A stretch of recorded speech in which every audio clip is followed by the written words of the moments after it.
Another truth you and I must remember always as long as we have the breath in our life. ఇంకొక సత్యము నీవు నేను గమనించాలి, దాన్ని గుర్తుపెట్టుకోవాలి మన శ్వాస ఉన్నంత మటుకు. If we go through Genesis chapter 2 and 3, ఆదికాండము 1-2 అధ్యాయం it చూసినట్లయితే is Father who created you and me. ఆ తండ్రియే నిన్ను నన్ను సృష్టించి ఉన్నాడు. Never forget this thing that Father has created you and me. ఎప్పుడు కూడా ఈ విషయం మర్చిపోవద్దు, తండ్రే నిన్ను నన్ను సృష్టించి ఉన్నాడు. How he created? ఎలా సృష్టించి ఉన్నాడు? Perfectly created. ఆయన పరిపూర్ణంగా సృష్టించి ఉన్నాడు. Because he created in his image. ఎందుకంటే ఆయన స్వరూపంలో ఆయన మనని సృజించి ఉన్నాడు. Because he made you and me in his image, ఆయన నిన్ను నన్ను ఆయన స్వరూపంలో సృజించి ఉన్నాడు కనుక we can't do mistake.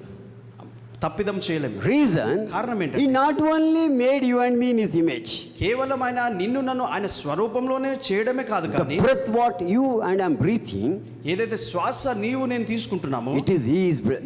It is his breath. అది ఆయన శ్వాస అయి ఉంటుంది. Because he breathed in you and in me, then we became a human, then we became a living being. ఎందుకంటే ఆయన శ్వాస ఆయన ఊది ఉన్నాడు కాబట్టి నీవు నేను సజీవులుగా మారి ఉన్నాం. As we became a living being, అలా మనము సజీవులుగా మనం మారి ఉంటుండగా Father know everything about you, about me.